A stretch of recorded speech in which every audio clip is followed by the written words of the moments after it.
Hello everybody, welcome to another Battletech CCG stream, another silly stream, and we are doing something very different today. If you followed what's been going on, I've played 20 games of Dual Stockpile against Chester. We tried to use some of the BT2 cards, and I think it's probably a good time to share my thoughts on Dual Stockpile, and what I've kind of learned, found out, explored through those games, and my kind of thoughts on Dual Stockpile. Chester swears it's the best version. I'm not sure, to be honest with you. Maybe I like the original one. And well, maybe, I haven't prepared anything. My original plan was to kind of write it out and script it and do that. I haven't had time to do it that way, so I just thought actually maybe the way to do it is to just write that and record that and do that on the fly, so to speak.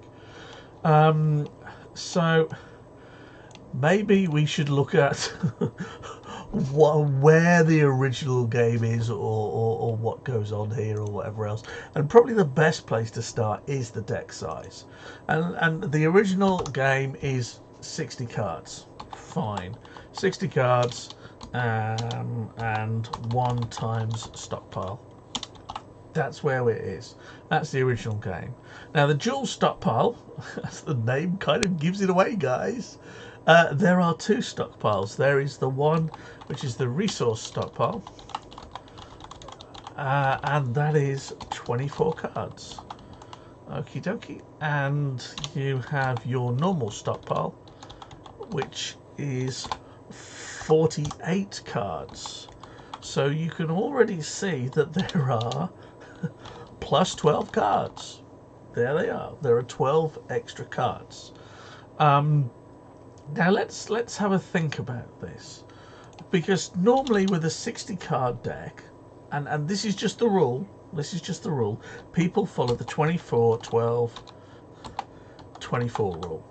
Okay, and this is easy maths. Okay, this doesn't say you have to follow it, but it's a good place to start. So that's 24 mechs. Actually, it shouldn't be mechs. It should be units. 24 resources. And 12 others, and the others can be anything. They could be commands and pilots or missions and whatever else. Okay, now when you go and look at your stockpile, you have to have 24 resources in the resource deck. You can have more resources, they just can't be in the resource deck because there's a limit of 25. So you can add more and put them in the normal deck. And if you go through some of the decks I ran, I think because of the resource mix I wanted, I ended up putting a Solaris or a Black Market or something like that in the main deck. And that's obviously an interesting mechanic, because you're sacrificing one of your 48 cards for a resource, but you might want them. Okay. And then 24, 12, 24 does not apply. It goes out the window. 24, 12, 24 works quite nicely because it's 60 cards. You draw 5 at the start. 5s into 60 go 12, so it's easy to say I want 2 units, 2 resources, and something else in my opening hand. It doesn't work the same with Dual Stockpile because you can draw from either. So this kind of goes out the window. And this is probably the next slide. In fact, there we go. So let's just take all of this out. We'll slap that in there. We'll take this out of here and slap this over here.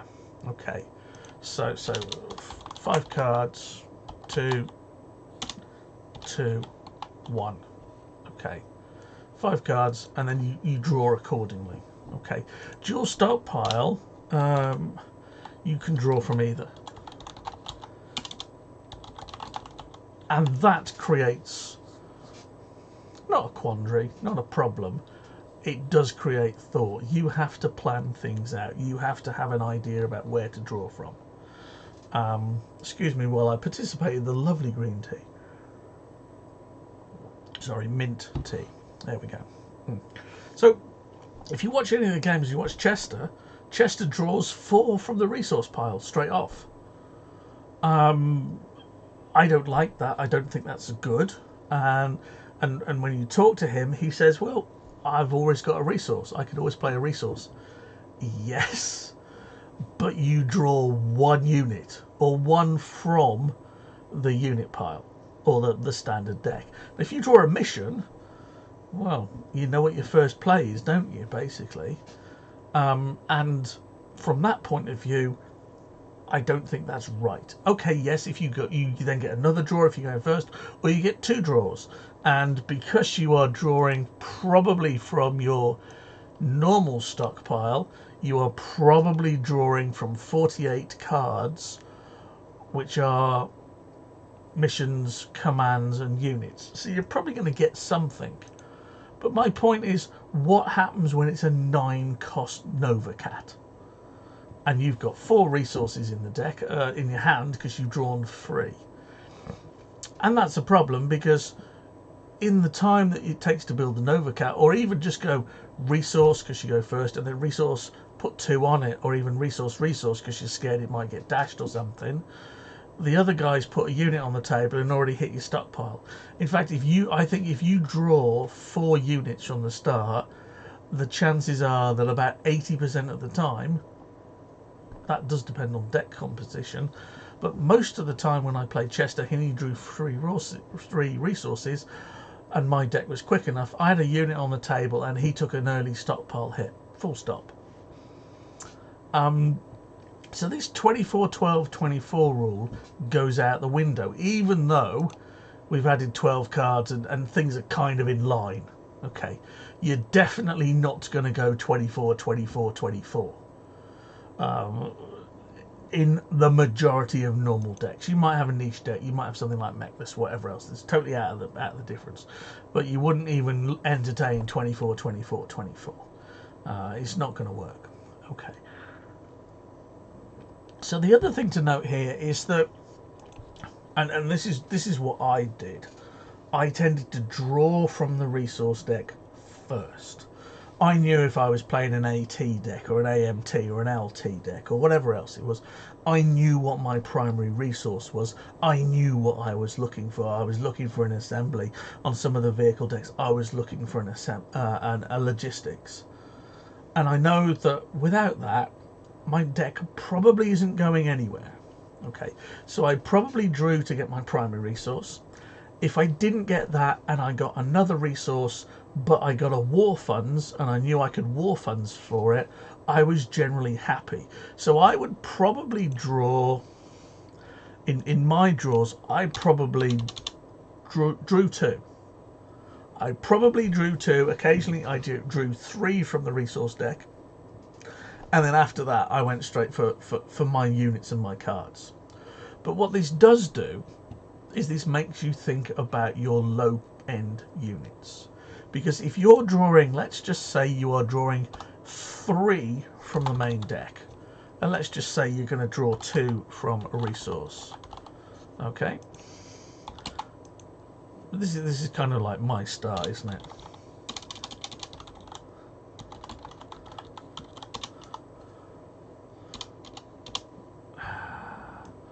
Let's format that into that, and then I could just indent that.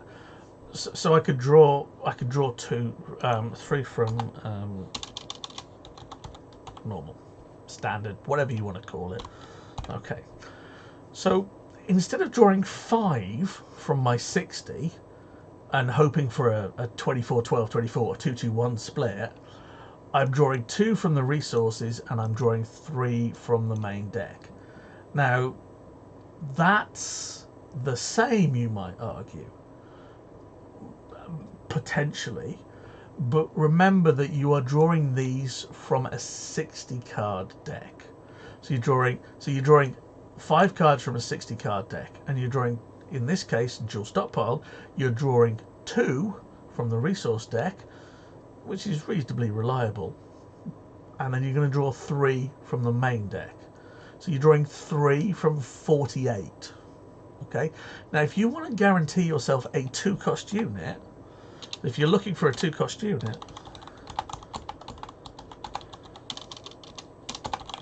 okay, then you probably need to make sure that let's say you draw 3 from the normal deck, and let's just say you go second. Well, if you go, let's go first.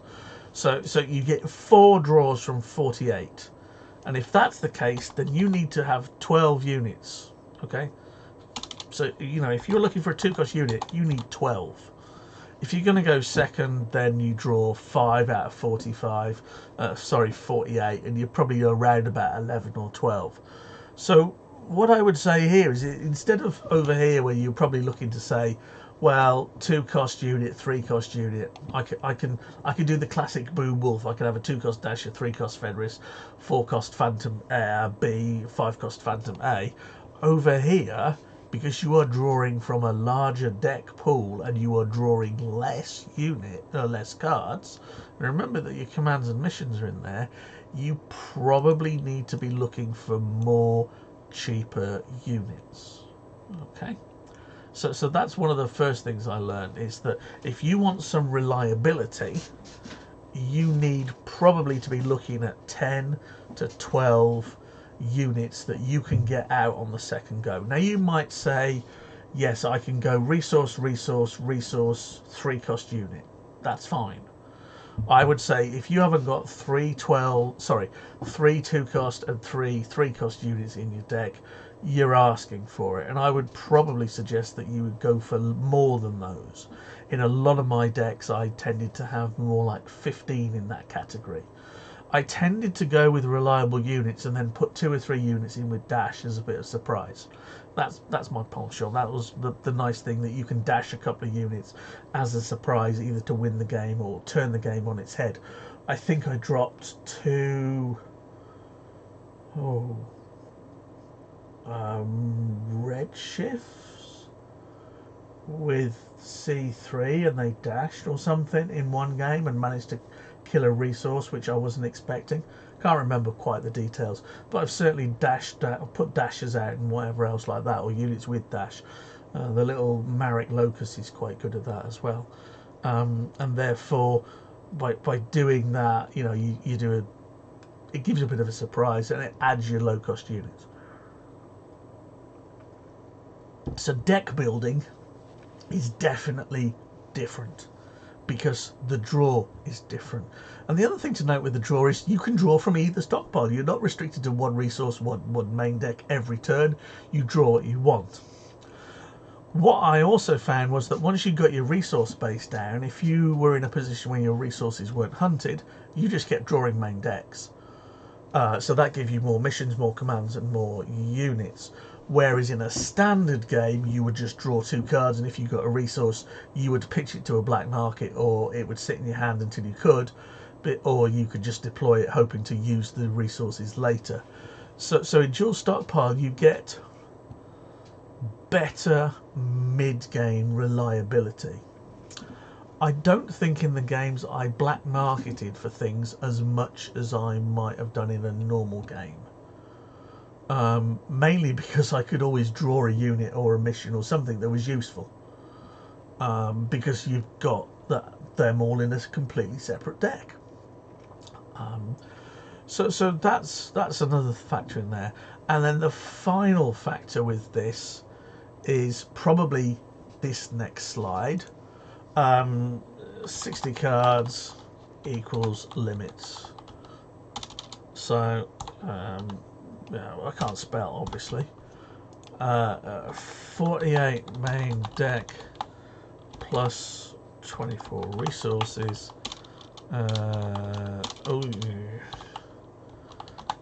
Equals reliability, because let's face it, if you are short of a resource and you want one, just go draw one. You'll get one.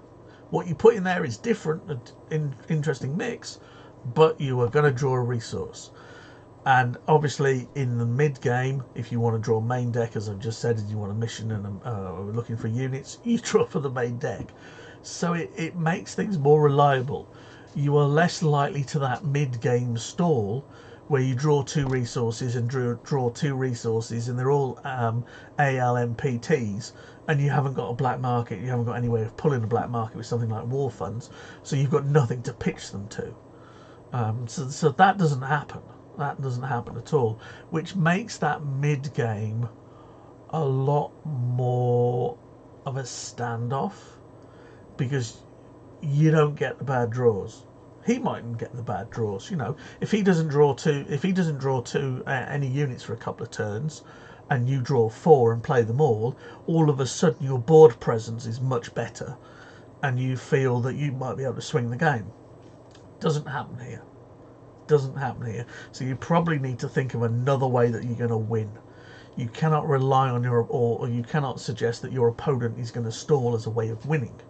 Obviously, there's the themes of your deck and uses of cards and all sorts of bits and bobs and what you're trying to pull off. But one of those additional ways that you can win is he stalls, and you could lose a game that way as well. He stalls, you stall, they get presence, they get tempo, board control, bang, goes away. Doesn't happen here. The other thing to note is with 48 cards, you can run more combos. Simple as that. Because you've got 48 cards. You know, if you think about the original deck, you were talking 24 units, plus 12 missions. Let's just call them others. So that gives you 36. Okay, you've already got 12 more. You look at in training facility, you look at mercenary commissions, which allows you to draw a mercenary card. So you can draw a pilot. You run training facilities with pilots. The trouble with training facilities, it gives you pilots +1, which is fine.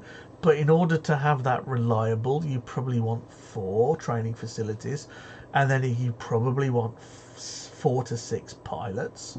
I'd probably argue you want 8 pilots to be reliable with training facility, and all of a sudden your 12 others have gone.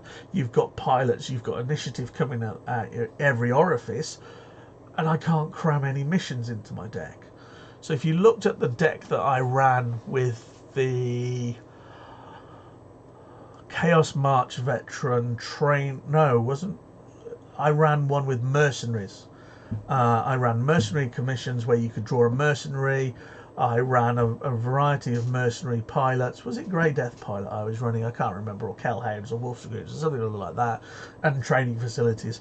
And all of a sudden they're all getting +2/+2 and a 0+2T Kellhounds pilot with +1 initiative, +2 attack, or whatever else it is getting another +2 on top of that. It makes it really strong and really, really snotty. There is no way you could run that with a 36 card main deck.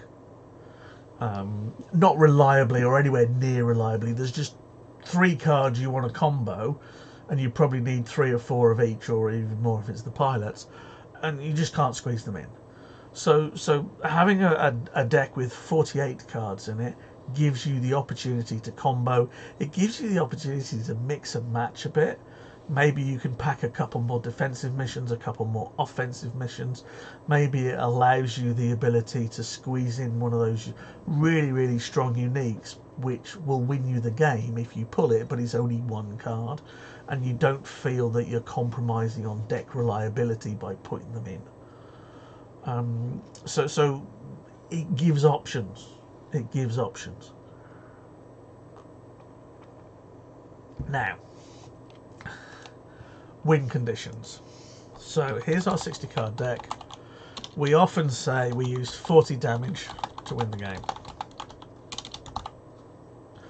Mainly because if you think about it, you draw 5 plus, let's say 10 draws. Let's say 10 draws. It probably isn't right. That's 25 cards. It's probably more like 8 draws, and we're looking at 21 cards. There's 39 left in your stockpile. Generally 40 is where people start counting down on a 60 card deck. Now with Dual Stockpile, the resource stockpile is separate and doesn't count. So 48 card main deck, that's your life. So instead of losing or using or emptying a 60 card deck, you now have a 48 card deck to empty. And that's quite considerable. That's 20% less. Yeah. So this is why you probably are looking at about 30, I don't know, 34 damage to win the game, maybe 35, something like that. It takes less damage to win the game on those kind of criterias. Okay. Yes, there are loads of factors that affect that, you know, board presence. The other thing to note is obviously you can draw from the resource stockpile, so by drawing from that you aren't drawing from the main deck. Again, that depends on strategy and deck, but generally that deck takes less damage, full stop. So games should be quicker, surprisingly, even though there are more cards in the resource deck. Okay. The other thing I'd say is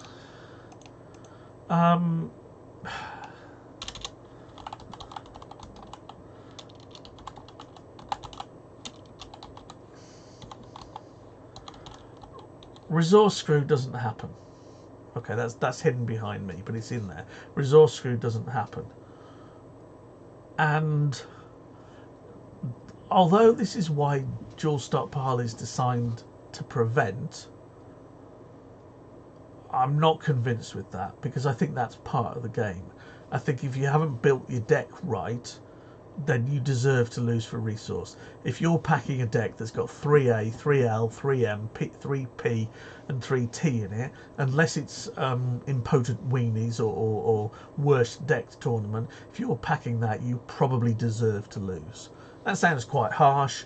Definitely in a tournament environment, you might as well just throw your deck around and come up with something different. So the you know, if you're running 14 basic resources or 15 basic resources, 14 is the place to stop. By the way, don't go lower than 14, and that doesn't include war funds or whatever else. Then you generally don't lose the game on resource screw, and that's one of the ways that you lose the game. I mean, let's face it. How do you win in this game? One, you resource screw, or your opponent resource screws. You mech screw, or your opponent mech screws. So you run out of the two things that you need on the table. Okay. How else do you win? You've got the antithesis to him, or you dominate the board, or gain presence. You know, you play missions and you get tempo. You have more units than them. You beat them up, or they do the reverse to you.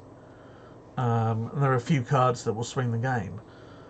Or it's a stalemate until somebody manages to pull off a load of long-range attacks, or pull the one card in their deck like Heroic Sacrifice or Inside Job that will win the game. That very much is a kind of draft win, for want of a better phrase, because you're looking for those particular cards.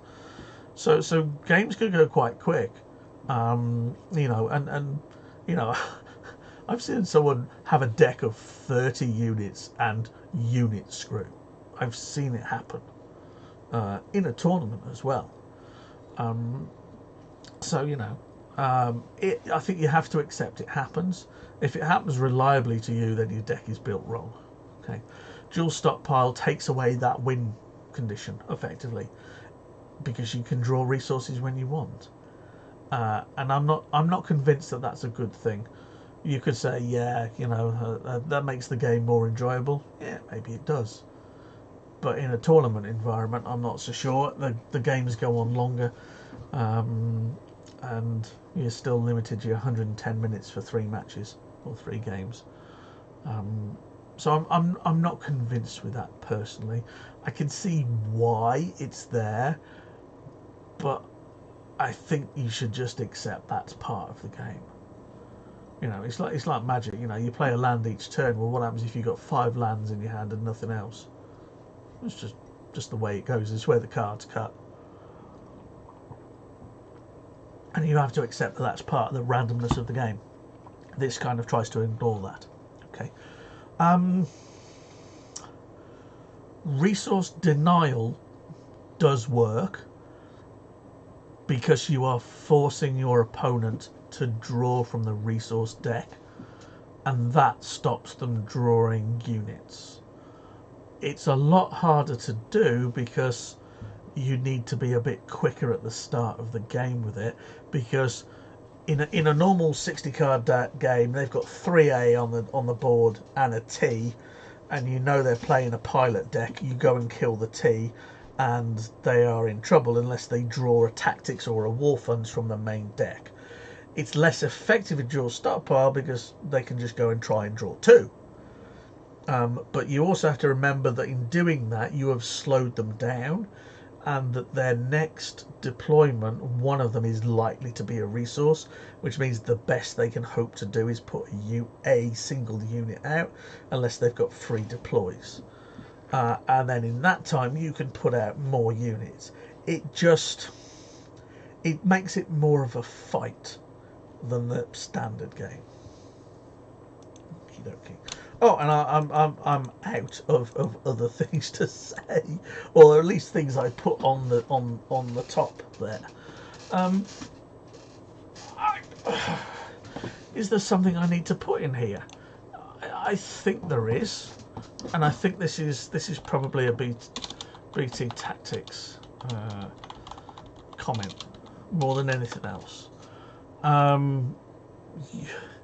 You can have decks with no basic resources in, and by that I mean the resource deck. So that means that every hand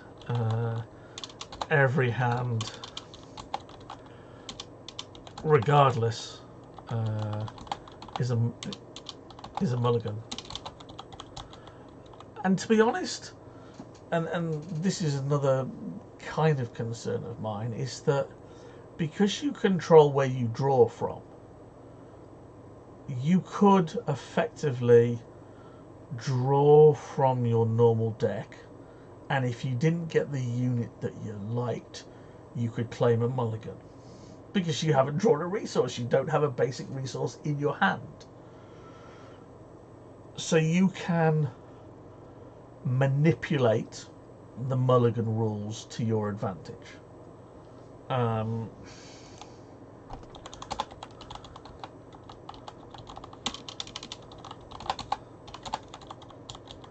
Yeah.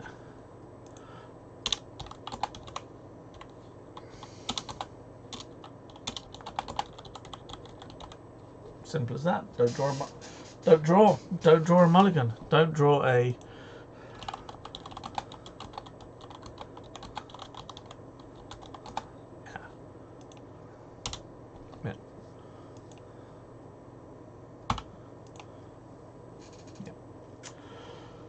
So that's manipulatable. I called mulligans in 1 or 2 cases because I got crap lackey draws and things like that. You know, whether you like them or not, it's a facet of the game. I think Dual Stockpile should at least address that, you know, or at least consider that. The other thing I would say is Dual Stockpile Merchant Cast is banned, which, if you know Merchant Cast, it's tap, put a resource into play. Effectively gives you a free deployment. I'm not convinced with that, because I think you still have to draw the resource to play you have to play the Merchant Cast, and you still have to draw from the resource pile in order to get that, and you're limited to 2 draws. So if you're going to run a Merchant Cast deck, you need an additional draw engine, or you go full out Big Mech deck. And there are other cards that aren't banned that allow you to do a similar thing. For example, one of the first cards I put, or the first decks I played, was Steel Viper, And the obvious card to include in there is the Steel Viper R&D team, because you tap it and get an additional draw and additional resource, which just absolutely escalates. Absolutely escalates. And puts you in the right in a better place. So I think there needs to be some kind of looking at that in order to balance that, or whatever else. I'm not convinced that you could run a dual stockpile tournament at the moment and it would be fair, because people would exploit those particular cards that are not banned effectively. You know, so going back to excuse me, sorry, I'm arguing with my chair here. It doesn't look like it, but whatever. So going back to the other things, is there anything I wanted to say and I missed? Dual stockpile can have a tendency to snowball, and this is because of this. So in the normal game you've got 36 cards, even not cards, and you've got 24 resources. So your 5 card draw is probably 2 2 1 2 2 1 2 2 1, whatever else it is. So you are regularly drawing a mix of resources, mechs, or mechs or units, and missions and commands. Whereas with dual stockpile, once you've got your resource down, you can reliably draw unit after unit after unit with the odd mission thrown in. And that kind of snowballs because you can reliably do that. I think when we look at 24, 12, 24, so the standard is, as we've said, actually let's take that out of there. Let's call this deck design. So you're talking 24 units, and remember this is just a starting place. 12 commands and missions.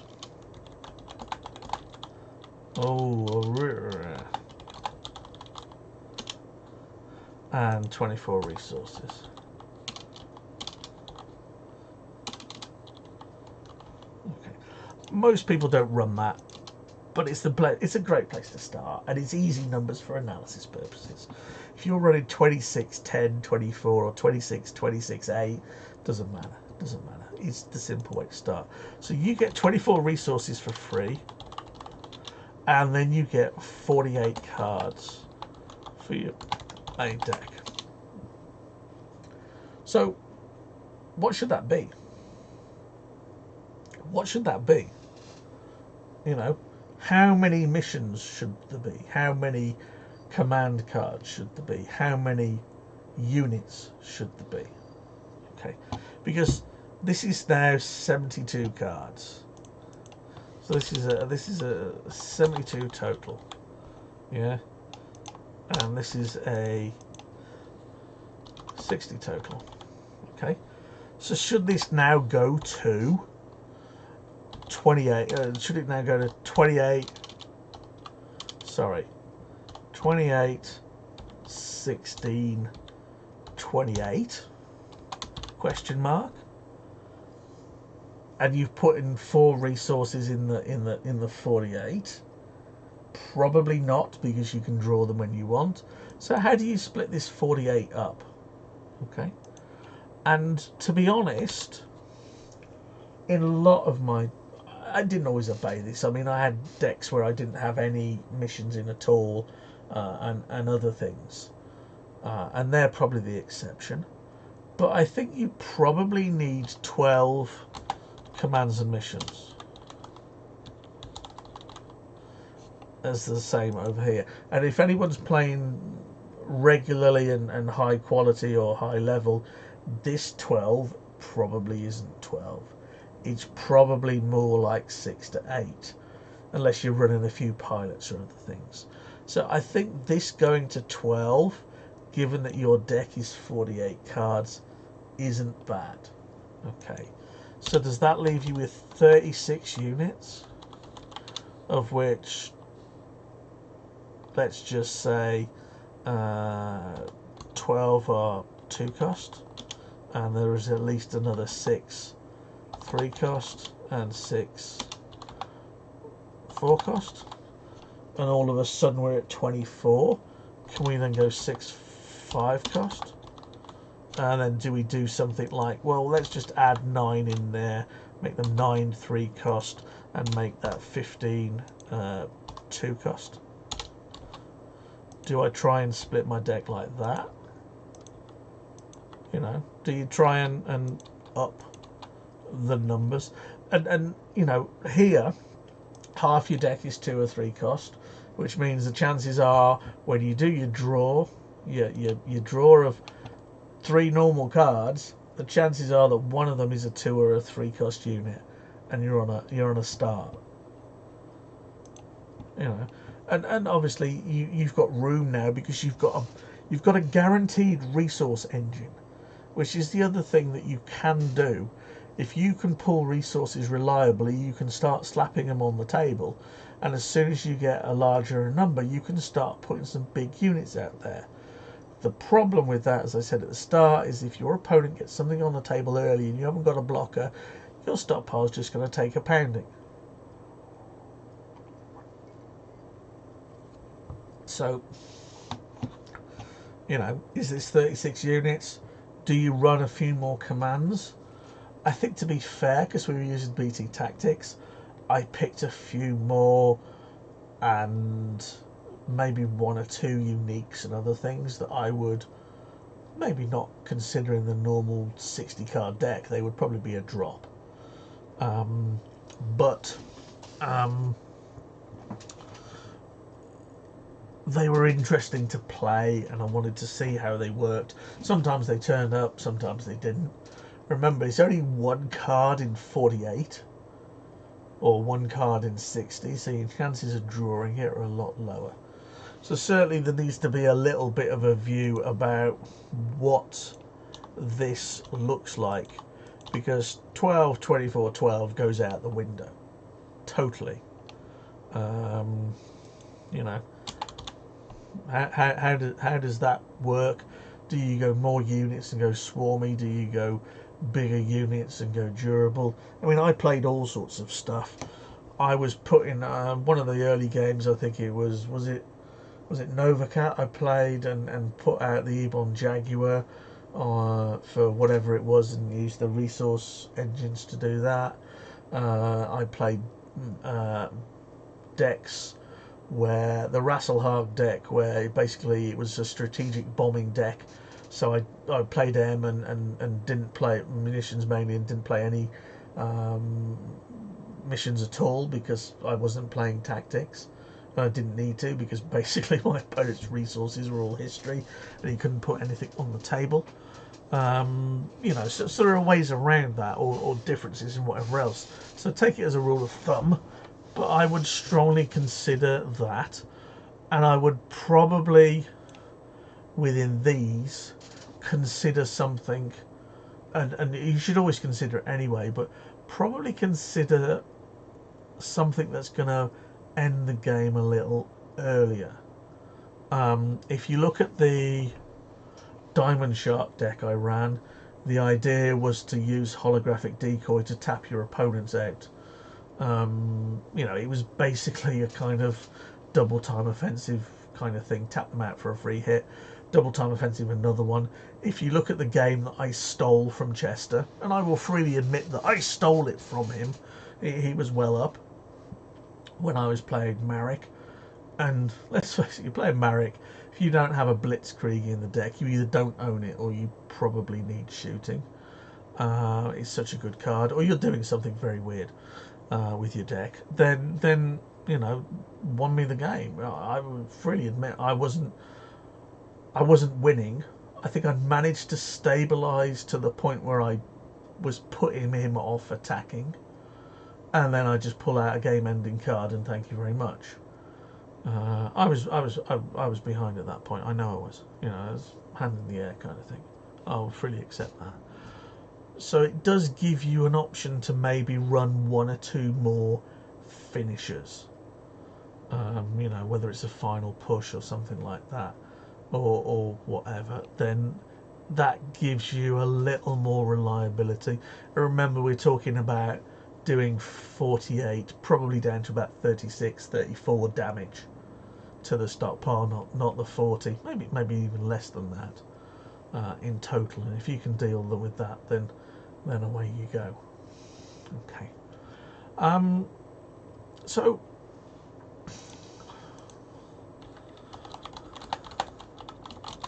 the immortal question: which is better? And I don't think there is. I think it's unfair to say which is better, because although they are using the same cards, they are different variations of the same system. They are different animals in their own right. There is certainly an art or a more interesting decision-making process, probably because it's a newer concept, of where to draw with your stockpile.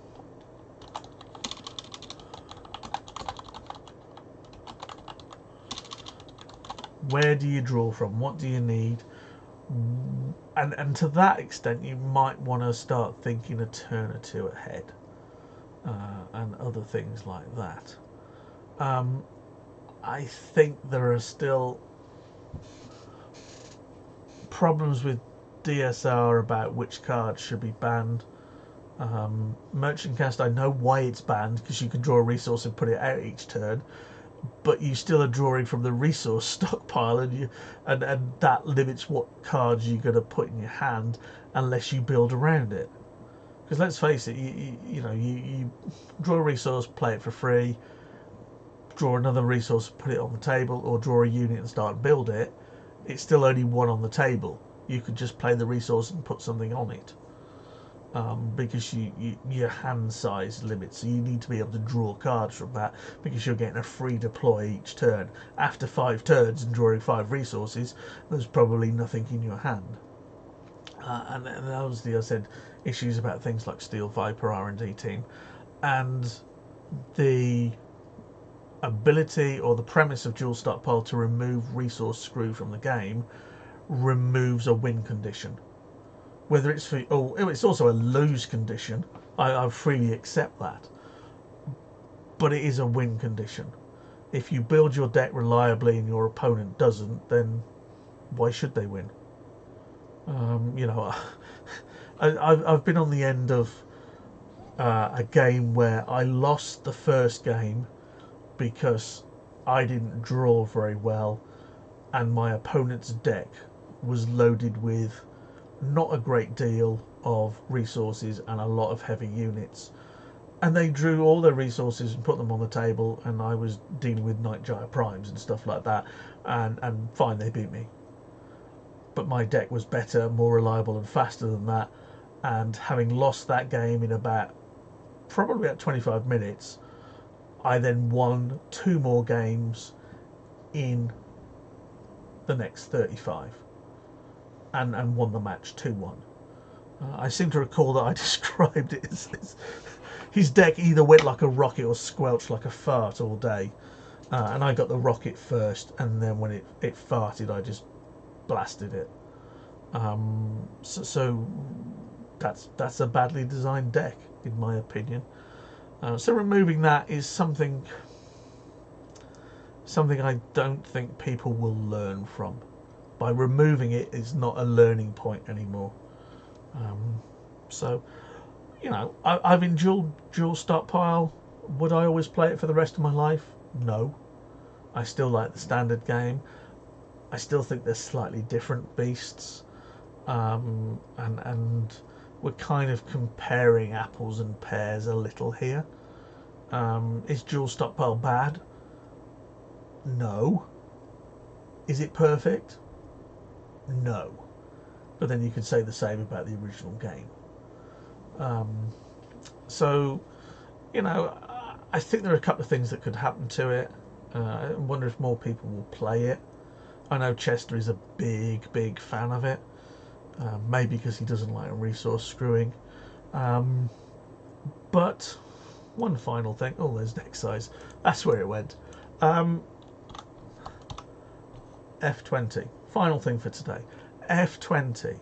So what is F20? I honestly, I can't even remember what F20 stands for. Oh, well, I know what the 20 stands for. I can't even remember what the F stands for. These are the 20 BT Tactics factions.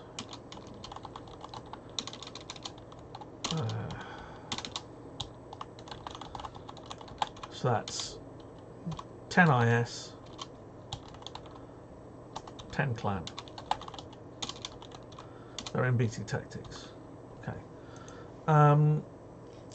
Now, there is a certain Canadian gentleman called Mitch who needs to take an awful lot of credit for this, and he did way more work than I did. But between us, we've managed to create a deck for each of these houses and factions that is a 60 card deck with 12 card sideboard. Not the standard 8 card sideboard, a 12 card sideboard. But if you look at 60 plus 2, you then have a 72 card dual stockpile deck. So the idea is that you play the normal 60 card deck in a normal standard game. You put the 12 cards from the sideboard into the 60 card deck to create a 72 card deck, and surprise, surprise, there are 24 resources. There are, I will admit now, 1 or 2 decks that have a couple of extra resources that stay in the main deck, but that's a moot point. Okay, so they are decks that you can now play standard with the 60, or add the extras, play dual stockpile with a 24 card resource deck and a 48 card main deck. Okay, and to be fair, Mitch has done all the lore on that, so all the units are right, and I've been chastised for taking stuff out and doing weird things like making a munitions based Ghost Bear deck and crap like that, which, I don't know, maybe I have too much coffee and start bouncing or throwing ideas around, and they're really bad ideas. And kept me saying, well, we've done it, and he's also played them and checked them, and we've negotiated cards and whatever else, and I also think these are BT Tactics only cards. The only cards that are normal in here are the supports, which is, you know, your A, L, oh, really can't type today, M, P, and T. They contain 2 war funds. Two war funds, and 1 or 2 black market,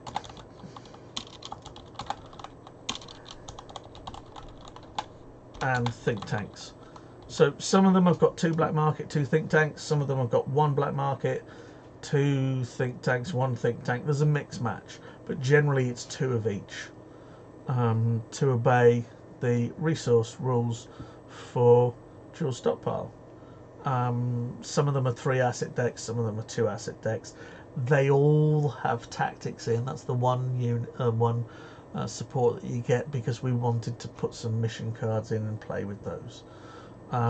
So they're on the way. I think Mitch has even sent some to the printers, and our expectation is that we're going to talk through some of the decks and ideas, and we're also going to show them off and play them. We've got a little rota going, so that's going to be coming out over the next few weeks. So there'll be 2 games, 1 standard with deck versus deck, and 1 dual stockpile with deck versus deck, with these changes swapped in. And also we're hoping to make the 60 card single normal standard deck and a separate dual stockpile deck files available, so you can just download them and play them in Lackey. or send them off to the printers if that's what you want to do. We're hoping to get those up on the printers. That's got nothing to do with me. That's all those guys' work. They do a great job on that and whatever else. And you know, Miss Mitch needs to take an awful lot of credit for this. And putting up with me with stupid ideas and making sure they're all factually correct and whatever else. So anyway, that's enough of me rambling. There's a little teaser there for next time or the time after or whatever else is happening. And kind of my thoughts on standard versus dual stockpile. I think they're both valid formats. And they are slightly different beasts, so comparing them, not the best idea, but I think it's an interesting comparison, comparing the decks and how you build them and how you play them and the differences between each of the formats in that respect. So, you know, if you want to open up on a friend, as they say, consider dual stockpile for the future. It's a valid format. So anyway, that's enough of my rambling. I will bid you farewell for this evening, well, evening here in the UK, and look after yourself and take care, because it's a big bad world out there. See you soon.